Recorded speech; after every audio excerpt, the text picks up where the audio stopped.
जय श्री कृष्ण दोस्तों, मेरा नाम है अजय कृष्ण वंशी। स्वागत करता हूं आप सभी का invincible pioneer institute YouTube channel पर। दोस्तों, हम इस चैनल पर पिछले कुछ दिनों से मौलिक अधिकारों के संदर्भ में चर्चा कर रहे थे। आज भी हमारी चर्चा का विषय मौलिक अधिकार ही रहने वाले हैं। आज हम जिस मौलिक अधिकार के विषय में चर्चा करेंगे उसका नाम है संस्कृति एवं शिक्षा का मौलिक अधिकार या संस्कृति एवं शिक्षा का अधिकार। इसके संबंध में आज हम चर्चा करना चाह रहे हैं। दोस्तों, संस्कृति एवं शिक्षा का मौलिक अधिकार अनुच्छेद 29 तथा अनुच्छेद 30 के अंदर समाहित है। अनुच्छेद 29 और अनुच्छेद 30 में संस्कृति एवं शिक्षा के मौलिक अधिकार की व्याख्या होती है। हम सबको ये जानकारी होनी चाहिए दोस्तों कि अनुच्छेद 15, 16, 19, 29 और 30 ये जो मौलिक अधिकार है, ये जो आर्टिकल है, आर्टिकल 15, 16, 19, 29 और 30 ये केवल भारतीय नागरिकों के लिए है। अन्य जो विदेशी नागरिक हैं या विदेशी व्यक्ति हैं उन पर ये आर्टिकल लागू नहीं होते हैं। इनके अलावा जितने भी अनुच्छेद हैं वो भारतीय नागरिकों के साथ साथ विदेशी व्यक्तियों पर भी लागू होते हैं, लेकिन ये अनुच्छेद केवल और केवल भारतीय नागरिकों पर ही लागू होते हैं। तो आर्टिकल 29 और आर्टिकल 30 जिनका जिक्र आज हम करेंगे, जिनकी चर्चा आज हम करेंगे, वो केवल भारतीय नागरिकों पर ही लागू होते हैं। और उसमें भी दोस्तों आपसे स्पष्ट कहना चाहेंगे कि अनुच्छेद 29 तथा अनुच्छेद 30 का संबंध भारतीय नागरिकों से तो है ही सही, इसके अलावा भारतीय नागरिकों में भी अल्पसंख्यक वर्ग से इन अनुच्छेदों का संबंध है। यानी कि हम कह सकते हैं ये केवल नागरिकों पर लागू होते हैं और नागरिकों में भी ये विशेष तौर पर अल्पसंख्यक वर्ग के लिए है, विशेषकर अल्पसंख्यक वर्ग पर लागू होंगे। अल्पसंख्यक वर्ग किसे कहा जाता है? ऐसी आबादी जिसका प्रतिशत कुल आबादी का 50% से कम हो वो अल्पसंख्यक कहलाती है। जैसे मुस्लिम हो गया, ईसाई धर्म हो गया, सिख धर्म हो गया, बौद्ध, जैन, पारसी, ये सभी दोस्तों अल्पसंख्यक धर्म में शामिल होते हैं। तो अनुच्छेद 29 तथा 30 का संबंध भारतीय नागरिकों से है तथा भारतीय नागरिकों में भी विशेषकर ये अल्पसंख्यक वर्गों की ओर इशारा करते हैं। अल्पसंख्यक वर्ग, अल्पसंख्यक धर्म से तात्पर्य ऐसे धर्म जिनका कुल आबादी में प्रतिशत 50% से कम हो, जैसे कि मुस्लिम, ईसाई, सिख, बौद्ध, जैन, पारसी आदि। अब हम आर्टिकल 29 की चर्चा करना चाहेंगे। आर्टिकल 29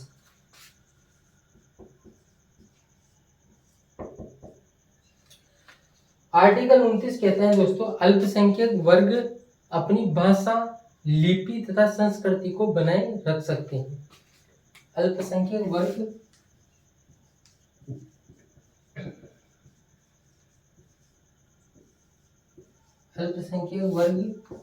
अपनी भाषा, लिपि एवं संस्कृति को बनाए रख सकते हैं। अपनी भाषा को, लिपि को तथा संस्कृति को। दोस्तों आपको ध्यान में रखना है, यहाँ पर भाषा है, लिपि है और संस्कृति है। यहाँ पर सभ्यता नहीं है, यहाँ पर कोई चौथा शब्द नहीं है।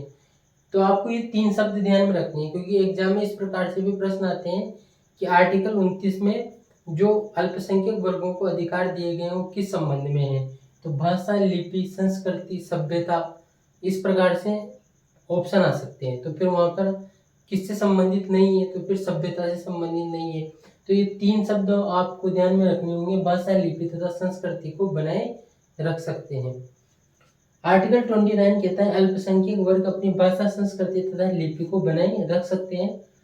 राज्य द्वारा पोषित व सहायता प्राप्त शिक्षण संस्थान प्रवेश के संदर्भ में इस आधार पर भेदभाव नहीं करेंगे कि इस आधार पर किसी भी नागरिक के साथ भेदभाव नहीं करेंगे कि वो किस धर्म का है, किस जाति का है, किस भाषा का है, किस मूल वंश का है। यानी कि सरकार से सहायता प्राप्त, इसी अनुच्छेद में कहा गया है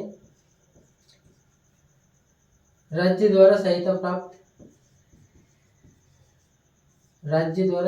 प्राप्त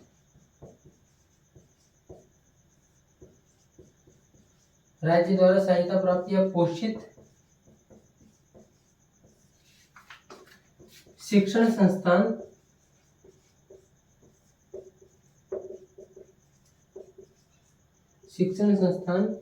किसी भी नागरिक के साथ धर्म, जाति, मूल वंश और भाषा के आधार पर भेदभाव नहीं करेंगे।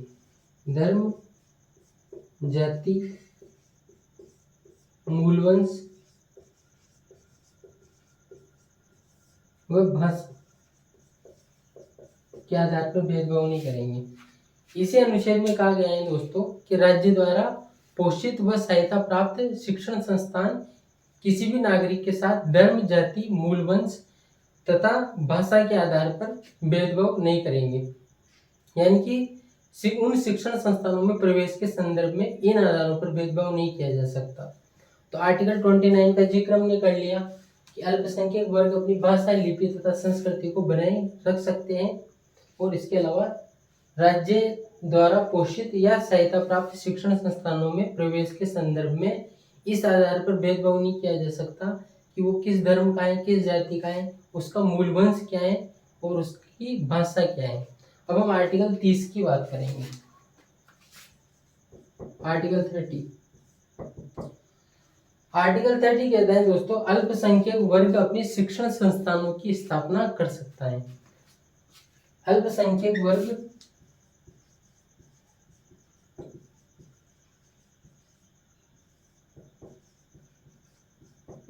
अपने शिक्षण संस्थानों की स्थापना कर सकता है। अपने शिक्षण संस्थानों की स्थापना कर सकता है। राज्य अनुदान के संदर्भ में इस आधार पर भेदभाव नहीं करेगा कि वो अल्पसंख्यक वर्ग की शिक्षण संस्था है। यानी कि राज्य इस आधार पर अनुदान के संदर्भ में भेदभाव नहीं करेगा कि ये अल्पसंख्यक वर्ग की शिक्षण संस्थाएं हैं तो इसको अनुदान नहीं दिया जाए। इस आधार पर भेदभाव का प्रतिषेध किया गया है और कहा गया है कि अल्पसंख्यक वर्ग यानी कि कोई अगर सिख चाहे तो अपनी शिक्षण संस्था की स्थापना कर सकता है, कोई मुस्लिम चाहे तो अपनी शिक्षण संस्था की स्थापना कर सकता है। जैसे मुस्लिमों ने मदरसा की स्थापना कर रखी है, तो इस प्रकार से कोई भी रिलीजन अल्पसंख्यक, कोई भी अल्पसंख्यक धर्म अपनी शिक्षण संस्था की स्थापना कर सकता है और राज्य इस आधार पर भेदभाव नहीं करेगा अनुदान के संदर्भ में कि वो अल्पसंख्यक वर्ग की शिक्षण संस्था है। तो ये हमने अनुच्छेद 29 और अनुच्छेद 30 यानी कि संस्कृति एवं शिक्षा के अधिकार की चर्चा की है। अब हम चर्चा करना चाहेंगे दोस्तों आर्टिकल 31 की, अनुच्छेद 31 की, क्योंकि अनुच्छेद 31 की चर्चा करना भी यहाँ पर जरूरी है।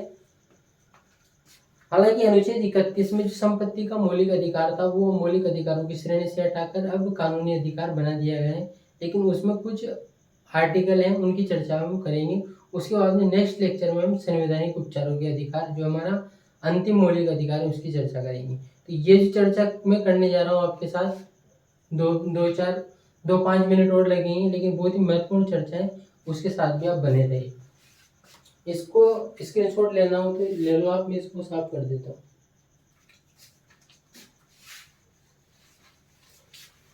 आर्टिकल 29 कहता है दोस्तों कि राज्य की अल्पसंख्यक वर्ग अपनी भाषा, लिपि तथा संस्कृति की रक्षा कर सकते हैं, संस्कृति को बनाए रख सकते हैं। आर्टिकल 31 अनुच्छेद 31।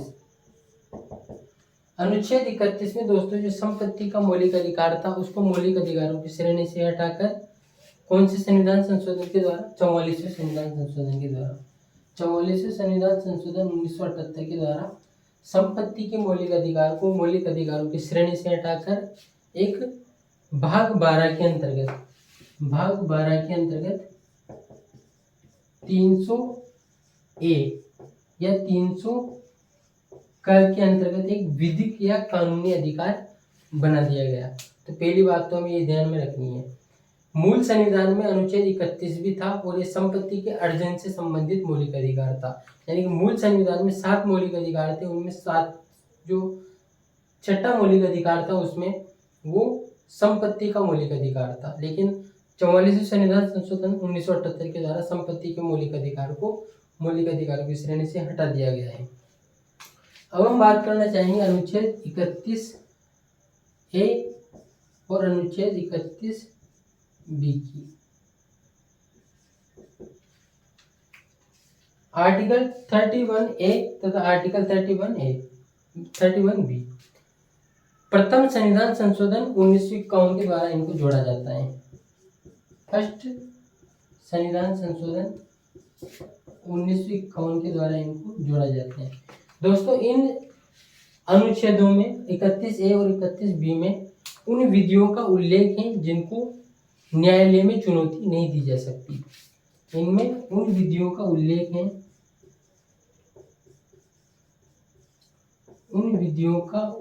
है जिन्हें न्यायालय में चुनौती नहीं दी जा सकती। न्यायालय में चुनौती नहीं दी जा सकती। आर्टिकल 31A और आर्टिकल 31B कैपिटल में, 31A कैपिटल में, 31B कैपिटल में प्रथम संविधान संशोधन 1951 के द्वारा जोड़ा जाता है और उन विधियों का उल्लेख किया जाता है जिनको न्यायालय में चुनौती नहीं दी जा सकती। अब हम अनुच्छेद 31C की बात करेंगे। Article 31C। आर्टिकल 31C को दोस्तों 25वें संविधान संशोधन 1971 के द्वारा जोड़ा जाता है। 25वें संविधान संशोधन 1971 के द्वारा अनुच्छेद 31C को जोड़ा जाता है तथा इसमें यह प्रावधान किया जाता है कि नीति निर्देशक तत्वों के अनुच्छेद 39B तथा 39C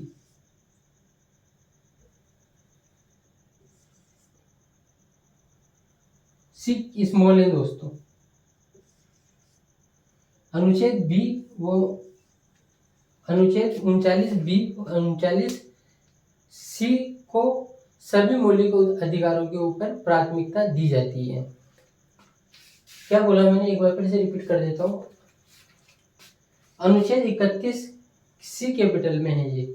अनुच्छेद 31C को 25वें संविधान संशोधन 1971 के द्वारा जोड़ा जाता है तथा नीति निर्देशक तत्वों के अनुच्छेद 39B तथा 39C को मौलिक अधिकारों के ऊपर प्राथमिकता दी जाती है। दोस्तों इसी अनुच्छेद में 42वें संविधान संशोधन 1976 के द्वारा संशोधन किया जाता है। इसी अनुच्छेद में 42वें संविधान संशोधन 1976 के द्वारा संशोधन करते हुए सभी नीति निर्देशक तत्वों को मौलिक अधिकारों के ऊपर प्राथमिकता दे दी जाती है। यानी कि नीति निर्देशक तत्वों को सुप्रीम घोषित किया जाता है मौलिक अधिकारों के ऊपर। तो NNT या फिर DPSP, directive principle of state policy, ये फंडामेंटल राइट से ऊपर हो गए 42वें संविधान संशोधन 1976 के द्वारा। 42वें संविधान संशोधन 1976 के द्वारा अनुच्छेद 31C में संशोधन करते हुए सभी नीति निर्देशक तत्वों को मौलिक अधिकारों के ऊपर प्राथमिकता दे दी जाती है। उसके बाद में दोस्तों एक वाद देखने को मिलता है मिनर्वा 1980 का मिनर्वा मिल्स वाद। मिनर्वा मिल्स वाद। इस मिनर्वा मिल्स वाद में सुप्रीम कोर्ट न तो फंडामेंटल राइट को नीति निर्देशक तत्वों से ऊपर मानता है, न नीति निर्देशक तत्वों को फंडामेंटल राइट से ऊपर मानता है, बल्कि नीति निर्देशक तत्व तथा फंडामेंटल राइट, नीति निर्देशक तत्व तथा मौलिक अधिकारों को एक दूसरे का पूरक घोषित करता है। सुप्रीम कोर्ट दोनों को एक दूसरे का पूरक मानता है। तो ये जानकारी भी हमें होनी चाहिए। तो दोस्तों आज हमने चर्चा की है संस्कृति एवं शिक्षा के मौलिक अधिकार के संदर्भ में। उम्मीद करता हूँ ये पर्टिकुलर क्लास, पर्टिकुलर सेशन आप सबको आपके कॉम्पिटिटिव एग्जाम में फ़ायदा पहुँचाएगी। अगर आपने वीडियो लेक्चर को शुरू से अंत तक देखा है तो थैंक यू वेरी मच, धन्यवाद। जय श्री कृष्ण। मिलते हैं इसके बाद में नेक्स्ट क्लास में संवैधानिक उपचारों के मौलिक अधिकार को लेकर। जय श्री कृष्ण।